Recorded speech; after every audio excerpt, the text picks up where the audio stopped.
청운하 씨 야담에 오신 걸 환영합니다. 구독, 좋아요 한번 눌러주시면 큰 힘이 됩니다. 그럼 오늘도 재밌는 야담 함께 들어볼까요? 경상도 산골 마을에는 김씨 집안의 위세가 하늘을 찌를 듯 했습니다.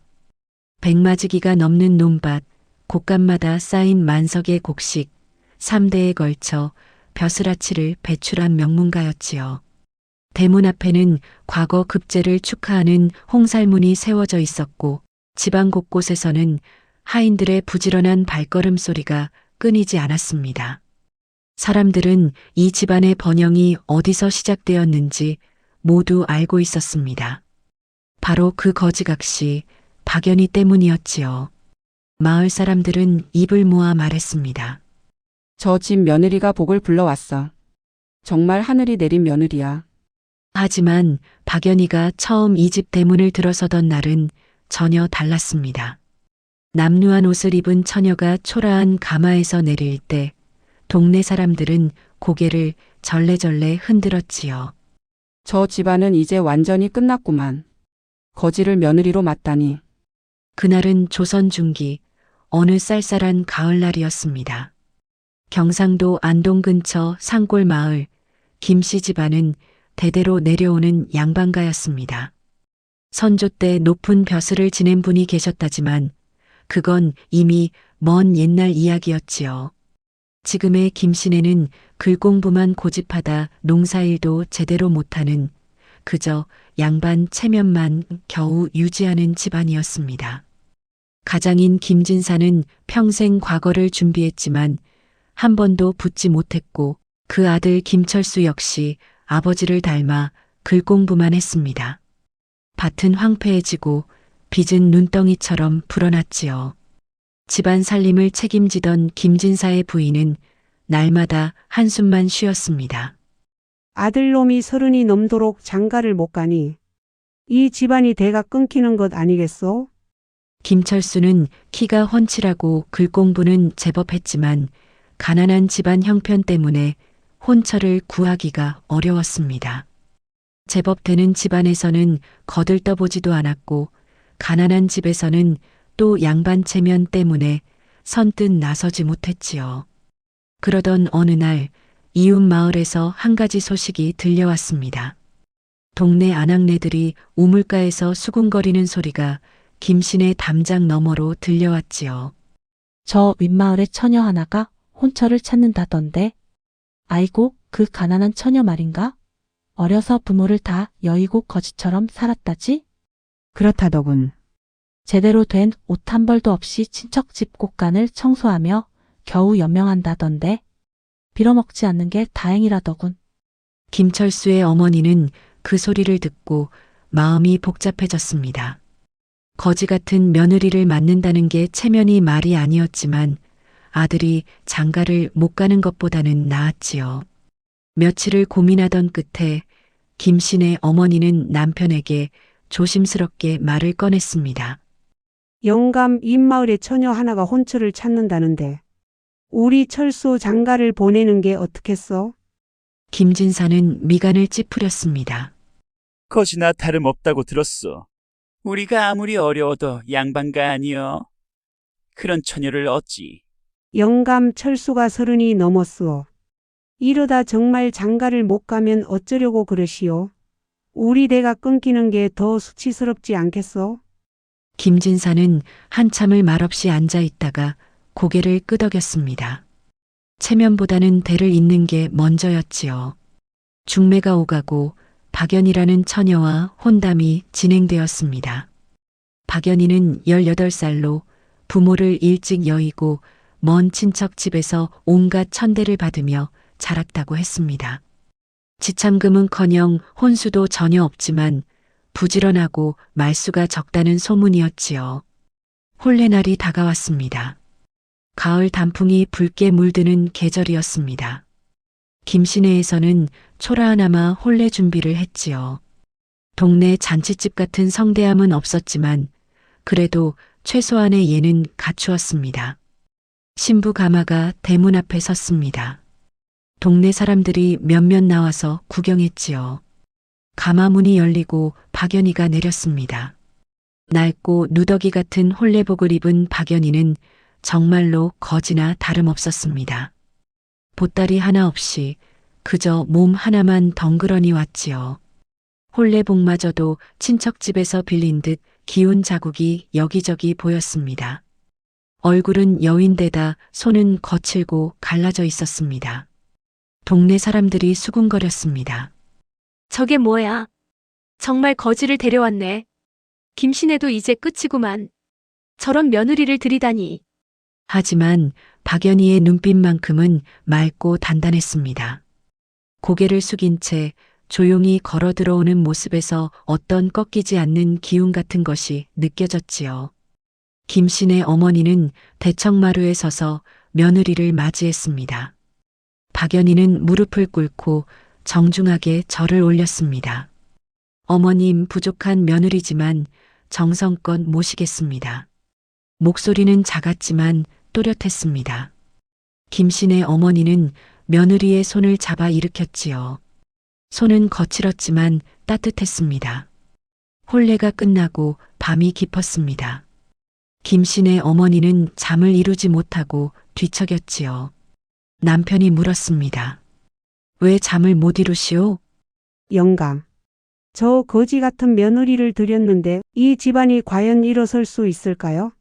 동네에서 손가락질하는 소리가 들리지 않소. 김진사도 한숨을 쉬었습니다. 하지만 이미 들인 며느리 아니요.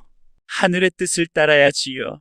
그날 밤 달빛이 안채를 비추고 있었습니다. 신방에서는 박연희가 조용히 앉아 창밖을 바라보고 있었지요. 박연희의 눈빛에는 걱정이 아닌 어떤 단단한 결심 같은 것이 서려 있었습니다. 아무도 몰랐습니다. 이 거지각시가 앞으로 이 집안을 3대에 걸친 만석군으로 만들어낼 것이라는 사실을 말입니다. 새벽 첫 딸기 울기도 전에 박연희는 잠자리에서 일어났습니다. 혼례를 치른 지 이틀째 되는 날이었지요. 신부는 보통 사흘 동안 방에서 쉬는 법이지만 박연희는 달랐습니다. 부엌으로 가서 조용히 불을 지폈습니다. 아궁이에 장작을 넣고 바람을 일으키는 솜씨가 제법이었지요. 얼마 지나지 않아 구수한 된장찌개 냄새가 온 집안을 감쌌습니다. 김신의 어머니가 눈을 뜨고 부엌으로 나왔습니다. 며느리가 벌써 아침상을 준비하고 있는 모습을 보고 깜짝 놀랐지요. 얘야, 아직 신부인데 벌써 일어나서 뭘 하는 게냐? 어머님, 잠이 일찍 깨어서요. 가만히 있으니 손이 근질근질해서 부엌일을 좀 거들었습니다. 박연희의 손놀림은 익숙했습니다. 친척집에서 온갖 꾸준히 일을 하며 배운 솜씨였지요. 김신의 어머니는 며느리가 차린 상을 보고 고개를 끄덕였습니다. 비록 가난하게 자랐지만 부지런하고 정갈한 며느리였습니다. 날이 밝자 박연희는 집안 곳곳을 살폈습니다. 마당을 쓸고 장독대를 닦고 빨랫감을 챙겼지요. 말없이 묵묵히 일하는 모습이 기특했습니다. 어머님, 우물로 물 기르러 가겠습니다. 박연희는 물동이를 이고 대문을 나섰습니다. 우물가에는 동네 아낙네들이 모여 빨래를 하고 있었지요. 박연희를 보자 수군거리는 소리가 들렸습니다. 저봐, 김신의 거지 며느리구만. 제대로 된 옷 한 벌도 없이 왔다지.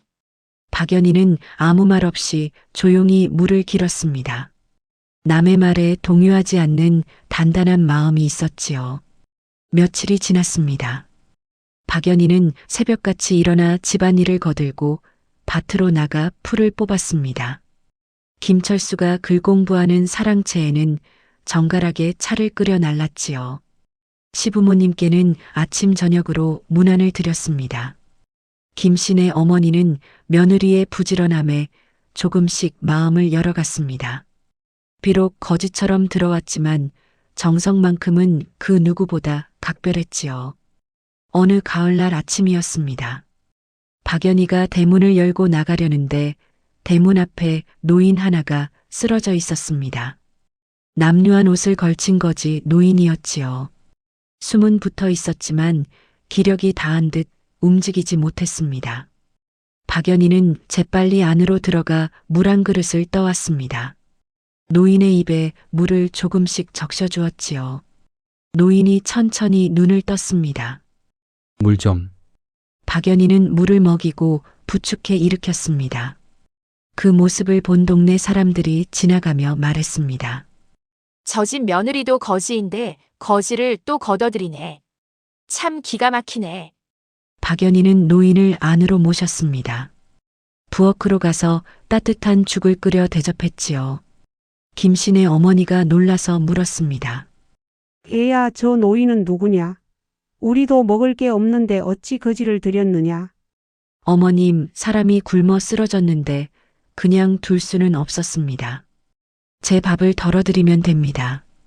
김씨네 어머니는 한숨을 쉬었지만 며느리의 마음씨를 나무랄 수는 없었습니다.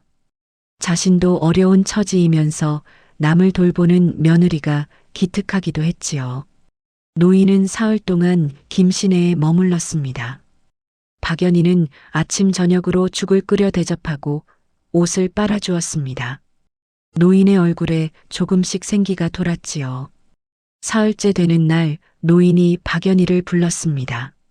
아가씨, 은혜를 입었소. 이 늙은이가 무엇으로 갚아야 할지 모르겠소만. 무슨 말씀이세요? 굶주린 분을 도운 것뿐입니다.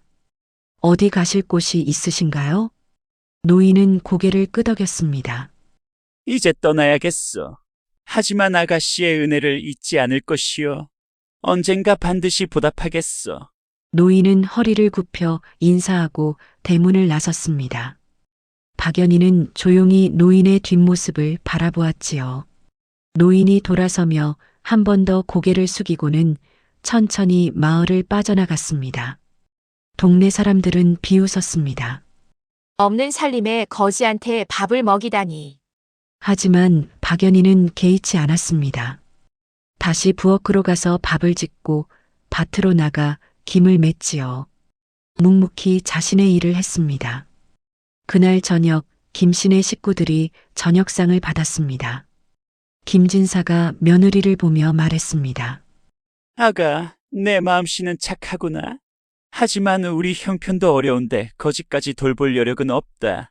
아버님, 죄송합니다. 하지만 사람이 굶어 죽게 생겼는데 외면할 수가 없었습니다. 김철수가 박연희를 바라보았습니다.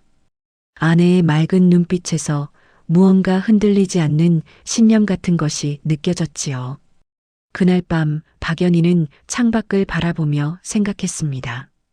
내가 거지처럼 살았기에 저 노인의 아픔을 안다. 누군가는 손을 내밀어야 한다. 달빛이 박연희의 얼굴을 비추고 있었습니다. 그 얼굴에는 어떤 평온함이 깃들어 있었지요. 김씨네 어머니도 그날 밤 잠자리에 누워 생각했습니다. 저 며느리는 참 특별하구나. 자신도 어려운데 남을 돌보다니. 거지각시로 들어온 며느리였지만 그 마음만큼은 그 어느 양반댁 귀수보다 고귀했습니다. 겨울이 찾아왔습니다. 김씨네 집안의 형편은 날이 갈수록 더욱 어려워졌지요. 곳간에는 쌀이 바닥났고 장독대의 된장독도 거의 비어갔습니다. 어느 추운 날 아침 대문을 두드리는 소리가 요란하게 들렸습니다. 박연희가 문을 열자 얼굴이 험상궂은 사내가 서 있었지요. 김진사 계시오. 빚 받으러 왔소. 빚쟁이였습니다. 김진사가 급히 나왔지만 할 말이 없었지요. 지난해 농사를 짓느라 꾼 돈을 아직 갚지 못한 상태였습니다. 진사 양반, 이번 달 안에 갚지 못하면 이 집 땅 문서를 가져가겠소. 약속은 약속 아니오. 조금만 시간을 주시오. 봄이 되면 뭐가 달라진단 말이오.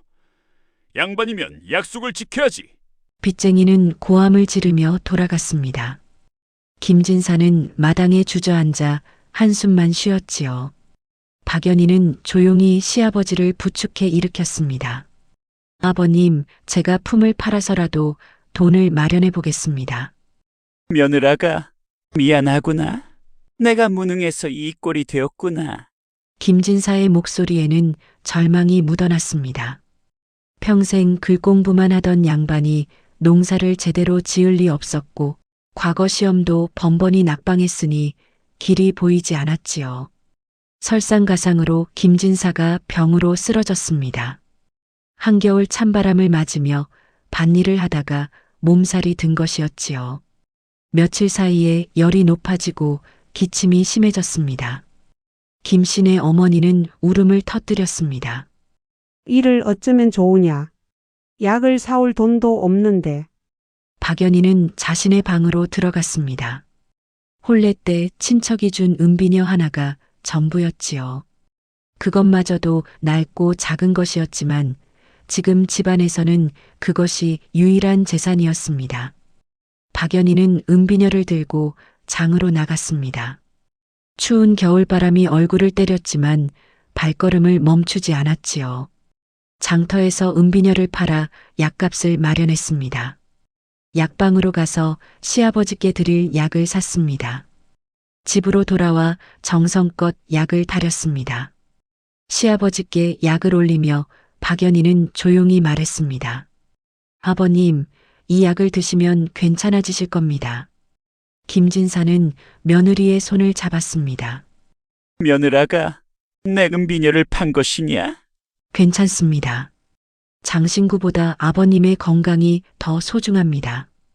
김씨네 어머니도 며느리의 정성에 눈물을 흘렸습니다. 거지각시로 들어온 며느리였지만 그 효심만큼은 그 누구보다 깊었지요.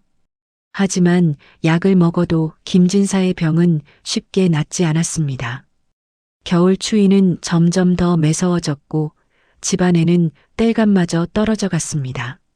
박연희는 날마다 뒷산으로 가서 나뭇가지를 주워왔지요. 손이 터지고 얼굴이 거칠어졌지만 불평 한마디 하지 않았습니다. 김철수는 사랑채에서 글공부를 하다가도 아내가 나무를 저으는 모습을 보며 가슴이 아팠습니다. 하지만 과거 시험을 준비해야 한다는 생각에 아내를 제대로 돕지 못했지요. 어느 날 밤 박연희가 부엌에서 마지막 남은 쌀로 죽을 끓이고 있었습니다. 김씨네 어머니가 부엌으로 들어와 며느리의 손을 잡았습니다. 아가 미안하구나. 내가 너를 이 집으로 데려온 게 잘못이었구나. 어머님, 무슨 말씀을 그리 하십니까? 이 집안은 끝이 보이질 않는구나. 빚은 갚을 길이 없고 영감은 병들어 누워 계시고 너만 고생시키는구나.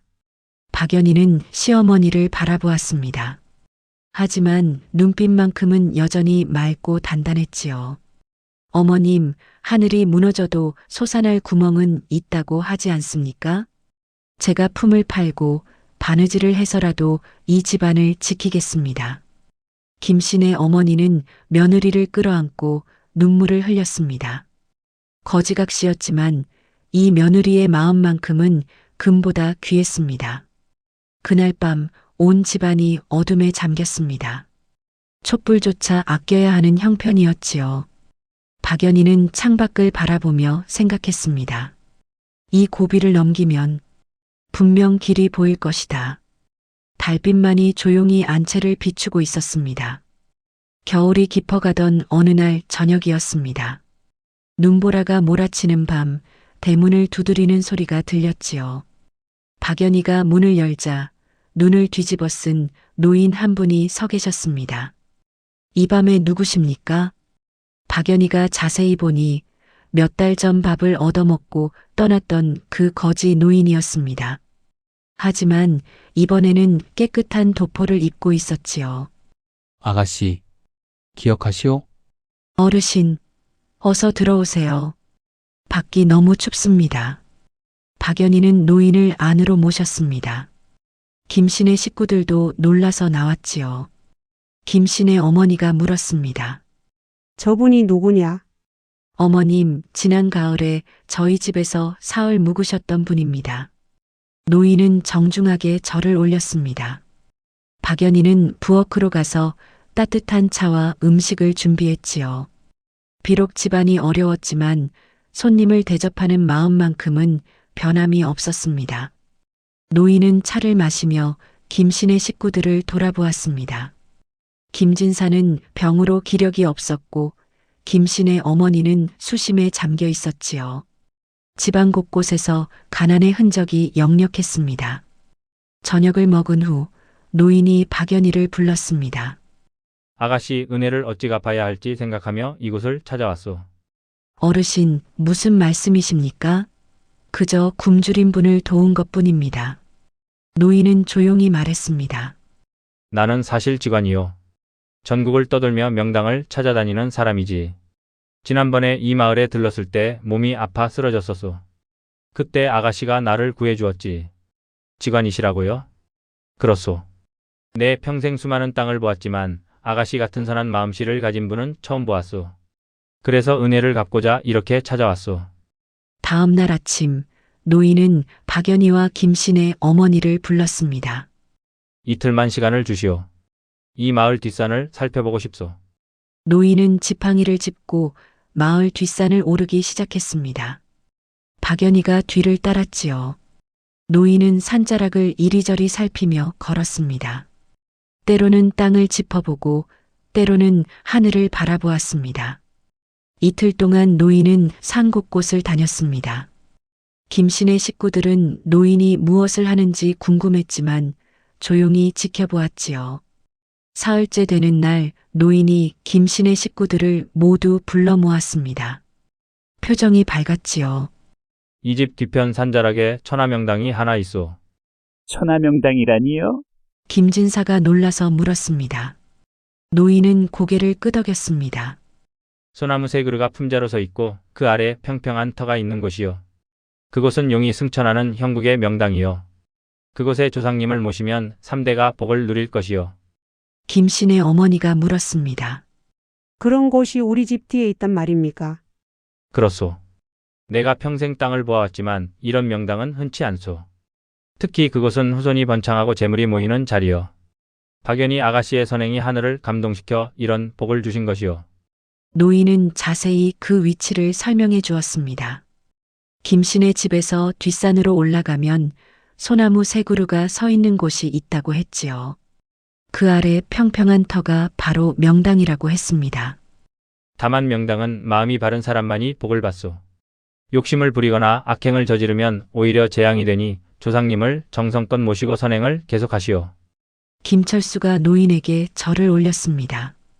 어르신, 큰 은혜를 입었습니다. 어찌 보답해야 할지. 아니요. 내가 받은 은혜를 갚는 것뿐이요. 박연희 아가씨가 나를 살렸으니 나도 이 집안을 살리는 것이 도리요. 노인은 사흘을 더 머물며 명당에 대해 자세히 알려주었습니다. 어떻게 묘를 쓰고 어떤 방향으로 모셔야 하는지 세세하게 가르쳐 주었지요. 떠나는 날 노인은 박연희의 손을 잡고 말했습니다. 아가씨의 선한 마음이 이 집안을 일으킬 것이요. 명당은 이미 여기 있었지만 아가씨 같은 분이 아니었다면 그 복을 누릴 수 없었을 것이요. 박연희는 깊이 절을 올렸습니다. 노인은 마을을 떠났지요. 김신의 식구들은 대문 앞에서 노인이 사라질 때까지 지켜보았습니다. 그날 밤 김신의 식구들은 모여 앉아 이야기를 나누었습니다. 정말 명당이 있을까요? 김철수가 물었습니다. 김진사가 대답했습니다. 저분은 평범한 분이 아니셨다. 눈빛을 보니 도인 같은 기운이 느껴졌다. 한번 믿어보자. 박연희는 조용히 앉아 있었습니다. 거지 노인을 도운 일이 이렇게 큰 복으로 돌아올 줄은 몰랐지요. 하지만 박연희는 복을 바라고 선행을 한 것이 아니었습니다. 그저 어려운 사람을 외면할 수 없었을 뿐이었습니다. 봄이 왔습니다.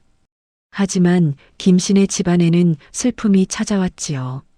겨울 내내 병상에 계시던 김진사께서 세상을 떠나신 것입니다. 온 집안이 곡소리로 가득했습니다. 아버지, 김철수는 통곡했고 김신의 어머니는 정신을 잃을 듯 슬퍼했습니다. 박연희도 눈물을 흘리며 시아버지의 임종을 지켰지요. 장례를 치러야 했습니다. 하지만 집안 형편이 어려워 제대로 된 장례를 치를 수가 없었습니다. 관을 장만할 돈도 상여를 빌릴 돈도 없었지요. 박연희는 김신의 어머니와 남편에게 말했습니다. 직관 어르신께서 알려주신 그 명당의 아버님을 모시는 게 어떻겠습니까? 김씨네 어머니는 고개를 끄덕였습니다. 그래야겠구나. 영감께서 그곳에 편히 쉬시기를 바란다. 하지만 장례 비용이 문제였습니다.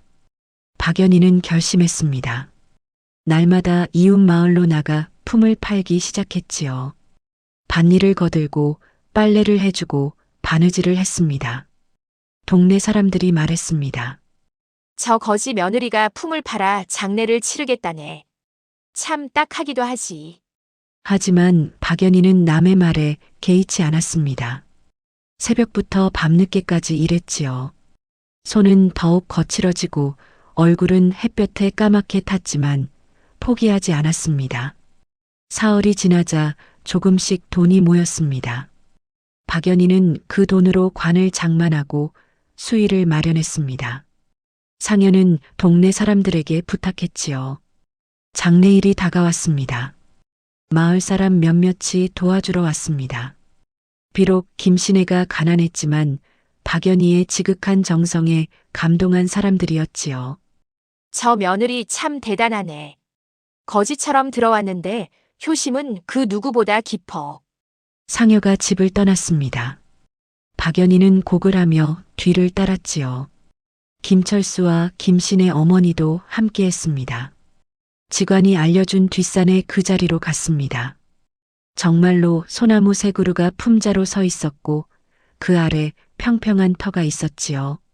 주변 경치가 아름다웠습니다. 앞으로는 마을이 내려다 보이고 뒤로는 산이 병풍처럼 둘러싸고 있었습니다. 좋은 자리로구나. 영감께서 여기서 편히 쉬시겠구나. 김씨네 어머니가 눈물을 닦으며 말했습니다. 마을 사람들이 힘을 합쳐 묘를 썼습니다. 땅을 파고 관을 묻고 봉분을 만들었지요. 장례를 마치고 집으로 돌아왔습니다. 모두가 지쳐 있었지만 박연희는 다시 부엌으로 가서 식사를 준비했습니다. 장례를 도와준 사람들에게 음식을 대접해야 했지요. 아가 너무 무리하지 마라. 내가 쓰러지면 어쩌려고 그러느냐. 김씨네 어머니가 걱정했지만 박연희는 괜찮다며 웃었습니다. 며칠 후 신기한 일이 일어나기 시작했습니다. 그해 봄 김씨네 밭에 씨를 뿌렸는데 다른 집보다 싹이 훨씬 잘 나왔습니다. 거름도 제대로 주지 못했는데 이상하리만큼 잘 자랐지요. 이상하네. 올해는 왜 이렇게 작물이 잘 자라나? 김철수가 신기해하며 말했습니다. 김씨네 어머니는 뒷산을 바라보았습니다. 혹시 명당의 기운일까? 여름이 되자 더욱 놀라운 일이 벌어졌습니다. 다른 집 밭은 가뭄에 시들어가는데 김씨네 밭만큼은 푸르렀습니다. 이웃들이 신기해하며 찾아왔지요. 김씨네 밭에 무슨 비결이 있는 게냐? 올해 가뭄인데 너희 밭만 잘 자라네. 박연희는 밭을 돌보며 생각했습니다. 직관 어르신 말씀이 맞았구나. 정말 명당의 기운이 우리 집안을 돕고 있어. 하지만 입 밖으로 내지는 않았습니다. 혹여 시샘하는 사람이 있을까 걱정되었지요. 가을이 되어 추수를 했습니다. 김씨네 곳간에 쌓인 곡식이 작년보다 2배는 많았습니다. 흉년이었는데도 김씨네만큼은 풍년이었지요. 이게 어찌된 일인가?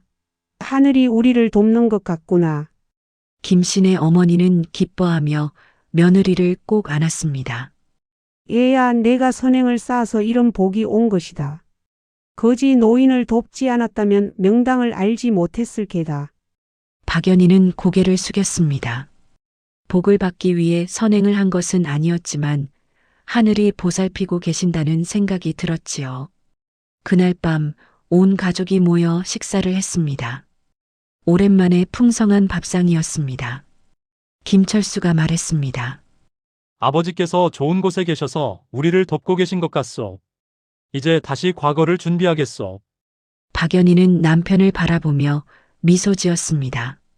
이제 조금씩 희망이 보이기 시작했습니다. 명당의 기운이 이 집안을 일으키기 시작한 것이었지요. 이듬해 봄이 왔습니다.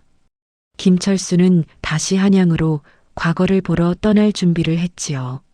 지난 몇 년간 번번이 낙방했지만 이번에는 왠지 다를 것 같은 예감이 들었습니다. 떠나는 날 아침, 박연희는 남편에게 작은 주머니를 건넸습니다. 서방님, 이것을 가지고 가세요. 주머니 안에는 정성껏 만든 부적과 말린 약초가 들어 있었습니다. 박연희가 밤을 새워 준비한 것이었지요. 부인, 이번에는 꼭 좋은 소식을 들고 오겠소. 김철수는 아내의 손을 꼭 잡았습니다. 박연희의 눈빛에는 믿음이 가득했지요. 서방님께서는 분명 좋은 결과를 얻으실 겁니다. 뒷산의 선친께서도 지켜보고 계십니다. 김철수가 떠난 후 박연희는 날마다 뒷산 묘소에 올라가 절을 올렸습니다. 정성껏 묘소를 돌보고 시아버지께 남편의 급제를 빌었지요. 한 달이 지나고 두 달이 지났습니다. 박연희는 밭일을 하면서도 한양 쪽을 자주 바라보았습니다. 김신의 어머니도 아들 소식을 애타게 기다렸지요. 어느 날 오후 마을 어귀에서 고함 소리가 들렸습니다. 김철수 진사가 급제했다. 진사시에 합격했다. 전령이 말을 타고 마을로 들어왔습니다. 온 마을이 술렁거렸지요. 몇 번을 낙방했던 김철수가 드디어 과거에 급제한 것이었습니다. 정말입니까? 우리 아들이? 김신의 어머니는 믿을 수 없다는 표정으로 물었습니다. 전령이 고개를 끄덕였지요. 진사시 30번째로 합격하셨습니다. 곧 돌아오실 겁니다. 박연희는 그 자리에 무릎을 꿇고 뒷산을 향해 절을 올렸습니다. 눈물이 뺨을 타고 흘러내렸지요. 시아버님 감사합니다. 서방님을 지켜주셔서 감사합니다. 며칠 후 김철수가 마을로 돌아왔습니다. 진사 관복을 입은 모습이 당당했지요. 동네 사람들이 모두 나와서 축하했습니다. 김철수는 집에 들어서자마자 아내를 꼭 껴안았습니다. 부인, 당신 덕분이요. 당신이 아니었다면 이 영광이 없었을 것이요. 서방님의 노력이 결실을 맺은 겁니다. 박연희는 조용히 대답했습니다. 김신의 어머니도 며느리의 손을 잡고 눈물을 흘렸지요. 애야, 내가 들어온 후로 이 집안에 복이 들어왔구나. 내가 우리 집의 복덩이야. 급제 후 김철수는 현감으로 임명받았습니다. 지방의 작은 고을이었지만 벼슬아치가 된 것만으로도 집안의 위상이 달라졌지요. 매달 녹봉이 나왔고 집안 살림이 조금씩 나아지기 시작했습니다. 박연희는 그 돈을 한 푼도 낭비하지 않았습니다. 먼저 빚을 갚았지요. 그동안 빚쟁이에게 시달렸던 일들이 떠올라 마음이 무거웠지만 이제는 떳떳하게 빚을 갚을 수 있었습니다. 빚을 다 갚고 나자 박연희는 조금씩 돈을 모으기 시작했습니다. 김철수가 물었습니다. 부인, 돈을 모아서 무엇을 하려는 것이오? 땅을 사고 싶습니다. 땅이 있어야 후손들이 굶지 않습니다. 김철수는 아내의 지혜에 감탄했습니다. 박연희는 현명했지요. 녹봉을 받으면 옷이나 장신구를 사는 대신 조금씩 땅을 사들이기 시작했습니다. 처음에는 마을 어귀에 작은 논 한 배미를 샀습니다. 그 다음에는 밭 두어 마지기를 샀지요. 사람들이 말했습니다. 김신의 며느리가 땅을 사들인다더니 거지로 들어왔는데 이제 땅 주인이 되었네. 몇 년이 지나자 김신애가 소유한 땅이 제법 늘어났습니다.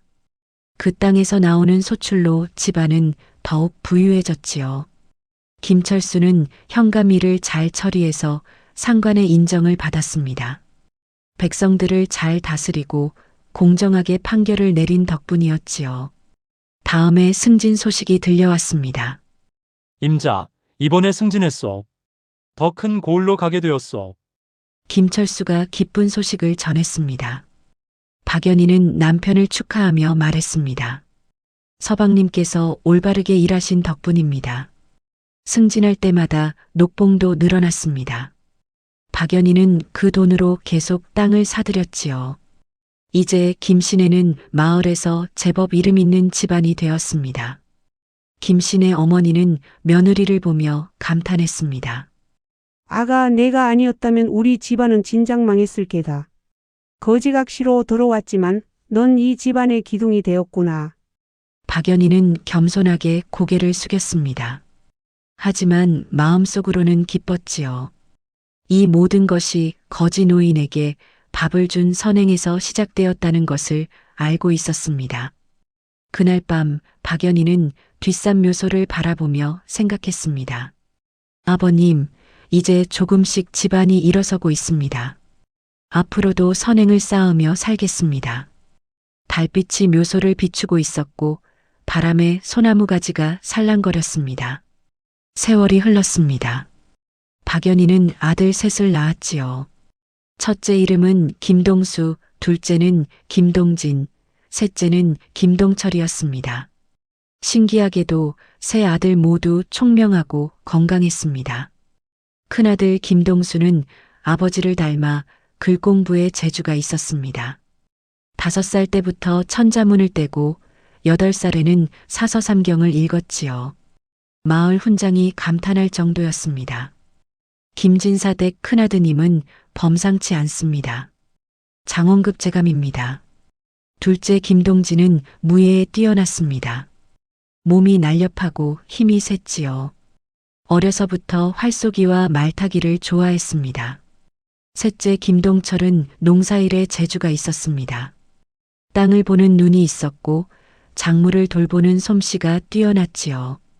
어린 나이에도 밭을 보면 어떤 작물을 심어야 할지 알았습니다. 박연희는 세 아들을 정성껏 키웠습니다. 아침마다 밥을 차려주고 밤에는 옷을 기워주었지요. 무엇보다 선행의 중요성을 가르쳤습니다. 얘들아, 어려운 사람을 보면 외면하지 마라. 너희 어미도 거지처럼 이 집에 들어왔단다. 하지만 선행을 쌓았더니 하늘이 도와주셨다. 아이들은 어머니의 말씀을 가슴에 새겼습니다. 특히 큰아들 김동수는 어머니의 이야기를 듣고 감동했지요. 어머니, 저도 어머니처럼 착한 사람이 되겠습니다. 김철수는 계속 승진을 거듭했습니다. 현감에서 군수로, 군수에서 부사로 올라갔지요. 마침내 당상관의 자리에까지 올랐습니다. 정삼품 벼슬이었습니다. 당신 당상관이 되다니 꿈만 같소. 박연희는 남편을 축하했습니다. 김철수는 아내의 손을 잡았지요. 부인, 이 모든 게 당신 덕분이요. 당신이 없었다면 나는 아무것도 아니었을 것이요. 벼슬이 높아질수록 녹봉도 많아졌습니다. 박연희는 그 돈을 계속 땅을 사는 데 썼지요. 이제 김신혜가 소유한 땅이 수십 마지기에 달했습니다. 큰아들 김동수가 과거를 볼 나이가 되었습니다. 16살이었지요. 김철수는 아들에게 말했습니다. 동수야, 이제 한양으로 가서 과거를 보거라. 김동수는 아버지와 어머니께 절을 올렸습니다. 아버님, 어머님, 꼭 급제하여 돌아오겠습니다. 박연희는 아들의 손을 잡았습니다. 동수야, 시험도 중요하지만 사람이 되는 것이 더 중요하단다. 선한 마음을 잃지 말거라. 몇 달 후 놀라운 소식이 들려왔습니다. 김동수가 소가에 장원급제한 것이었지요. 마을이 떠들썩했습니다. 김신의 큰아들이 장원급제했다. 역시 명문가의 자손이구만. 아버지도 진사인데 아들은 장원이야. 김동수가 돌아왔을 때 온 마을 사람들이 환영했습니다. 박연희는 아들을 끌어안고 눈물을 흘렸지요. 장하다, 우리 아들. 할아버지께서 도와주신 것이다. 며칠 후 박연희는 아들을 데리고 뒷산 묘소로 갔습니다. 김동수는 할아버지 묘 앞에 절을 올렸지요. 할아버지, 손자가 장원급제했습니다. 지켜봐 주셔서 감사합니다. 이어서 둘째 김동진도 묵과에 급제했습니다. 무예 실력이 뛰어나 무과 시험을 단숨에 통과한 것이었지요. 이제 김씨네는 2명의 벼슬아치를 배출한 집안이 되었습니다. 막내 김동철은 과거에 나가지 않고 농사를 선택했습니다. 하지만 그의 농사 솜씨는 놀라웠지요.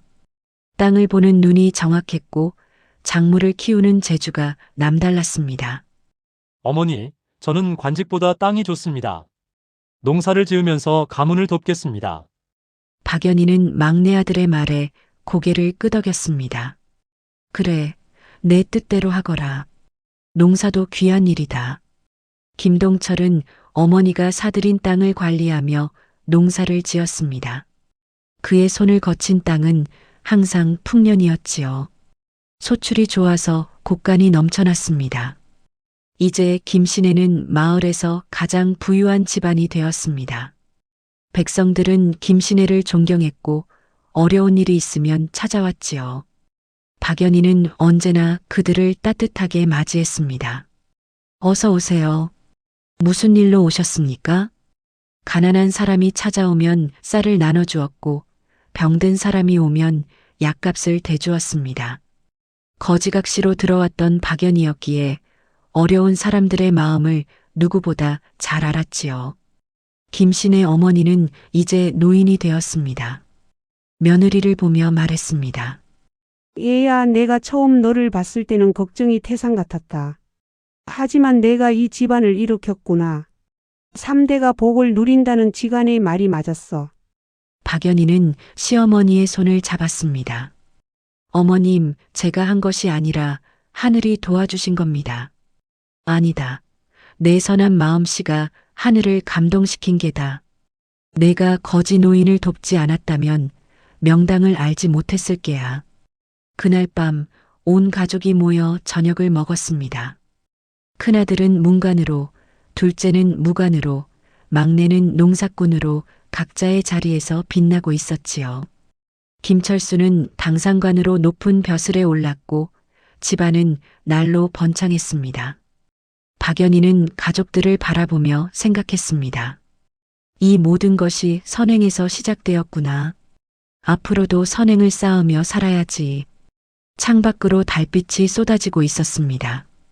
더욱 많은 세월이 흘렀습니다. 박연희의 머리는 하얗게 새었고 이제 할머니가 되었지요. 손주들이 무릎 아래를 기어다녔습니다. 큰아들 김동수는 6명의 자식을 낳았고 둘째와 셋째도 각각 자식들을 두었습니다. 김씨네 집안은 이제 경상도에서 손꼽히는 명문가가 되었습니다. 대문 앞에는 3대에 걸친 급제를 기념하는 홍살문이 3개나 세워져 있었지요. 마을 사람들은 김씨네를 우러러 보았습니다. 큰아들 김동수는 정의품 판서의 자리에까지 올랐습니다. 왕의 신임이 두터웠고 백성들의 존경을 받았지요. 둘째 김동진은 병마절도사가 되어 나라를 지키고 있었습니다. 막내 김동철은 여전히 농사를 지었습니다. 하지만 그가 관리하는 땅은 이제 100마지기가 넘었지요. 매년 추수 때면 만석이 넘는 곡식이 쌓였습니다. 할머니, 우리 집이 어떻게 이렇게 부자가 되었어요? 어느 날 손주 하나가 박연희에게 물었습니다. 박연희는 손주를 무릎에 앉히고 조용히 말했습니다. 얘야, 할머니가 이야기를 들려줄게. 박연희는 자신이 거지각시로 이 집에 들어온 이야기를 들려주었습니다. 남루한 옷을 입고 빈손으로 왔던 일거지. 노인에게 밥을 준 일, 지관이 명당을 알려준 일, 시아버지를 명당에 모신 일. 모든 이야기를 들려주었지요. 선행에는 반드시 복이 따르는 법이란다. 어려운 사람을 외면하지 않고 정성을 다하면 하늘이 보고 계신단다. 손주는 눈을 반짝이며 들었습니다. 할머니, 저도 착한 사람이 될게요. 그래, 착하게 자라거라. 그리고 언제나 남을 도와주는 사람이 되렴. 박연희는 창밖을 바라보았습니다. 뒷산에 명당터가 보였지요. 소나무 세 그루가 여전히 우뚝 서 있었고 그 아래 시아버지의 묘가 자리 잡고 있었습니다. 이듬해 김씨 어머니는 세상을 떠났습니다. 며느리 곁에서 편안하게 눈을 감으셨지요. 돌아가시기 전에 박연희의 손을 꼭 잡고 말씀하셨습니다. 아가 내가 우리 집안을 살렸다. 정말 고맙구나. 우리 집안을 잘 보살펴 다오. 김철수도 이제 늙었습니다. 벼슬을 내려놓고 고향으로 돌아와 아내와 함께 여생을 보내고 있었지요. 부인, 당신을 만난 것이 내 평생 가장 큰 복이었어. 서방님, 저야말로 이 집안에 들어온 것이 복입니다. 두 사람은 서로의 손을 잡고 마당을 거닐었습니다. 넓은 집안 곳곳에서 손주들의 웃음소리가 들렸지요. 어느 가을날 마을에서 큰 잔치가 열렸습니다. 김동수의 장남이 과거에 장원급제한 것을 축하하는 자리였지요. 3대에 걸쳐 장원급제자를 배출한 것이었습니다. 온 마을 사람들이 모였습니다. 박연희는 상석에 앉아 축하를 받았지요. 마을 원로가 일어나 말했습니다. 김씨댁이 이렇게 번창한 것은 모두 박연희 할머니 덕분입니다. 거지각시로 들어왔지만 선행으로 집안을 일으켰습니다. 우리 모두 본받아야 할 분입니다. 사람들이 박수를 쳤습니다. 박연희는 겸손하게 고개를 숙였지요. 잔치가 끝나고 박연희는 홀로 뒷산으로 올라갔습니다. 시아버지의 묘소 앞에 섰지요. 명당은 여전히 기운이 넘쳤습니다. 소나무가 바람에 흔들리며 소리를 냈습니다. 아버님, 어머님, 집안이 이렇게 일어섰습니다. 3대가 복을 누리고 있습니다. 모두 아버님, 어머님 덕입니다. 박연희는 절을 올렸습니다. 눈물이 흘러내렸지요. 기쁨의 눈물이었습니다. 마을로 내려오는 길에 박연희는 멈춰 섰습니다. 저 멀리 대문 앞에 누군가 서 있었지요. 가까이 가보니 남루한 옷을 입은 노파였습니다. 굶주린 듯 비틀거리고 있었습니다. 박연희는 노파에게 다가갔습니다. 어르신, 어디 편찮으신가요? 며칠을 굶었더니 배가 고파서. 박연희는 노파의 손을 잡고 집 안으로 모셨습니다. 부엌으로 가서 따뜻한 밥을 지어 대접했지요. 노파는 감사하다며 눈물을 흘렸습니다. 손주들이 할머니를 보며 물었습니다. 할머니, 저 할머니는 누구세요? 모르는 분이란다. 하지만 굶주린 사람을 외면할 수는 없지. 박연희는 손주들에게 말했습니다. 얘들아, 이것이 바로 선행이다. 할머니가 젊었을 때 거지 노인을 도왔듯이 지금도 어려운 사람을 도와야 한다. 손주들은 고개를 끄덕였습니다. 박연희의 가르침은 대대손손 이어질 것이었지요. 그날 밤 박연희는 마루에 앉아 하늘을 바라보았습니다.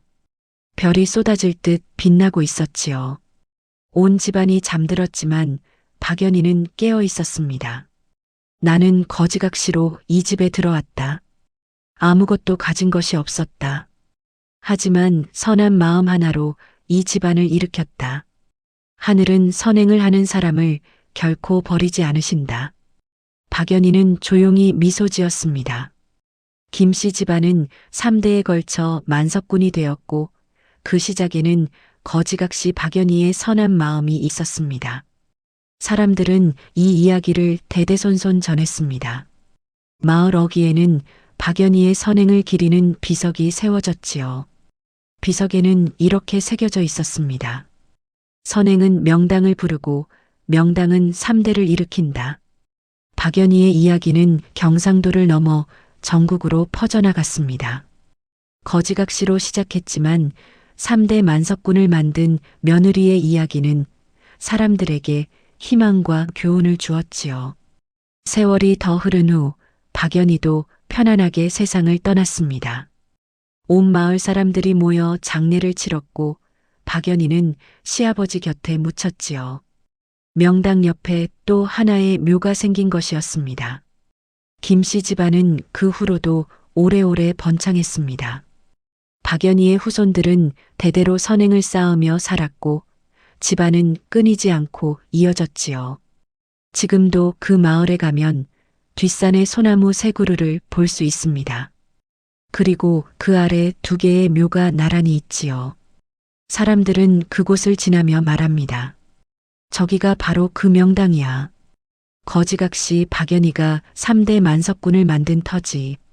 그렇게 박연희의 이야기는 영원히 전해지고 있습니다.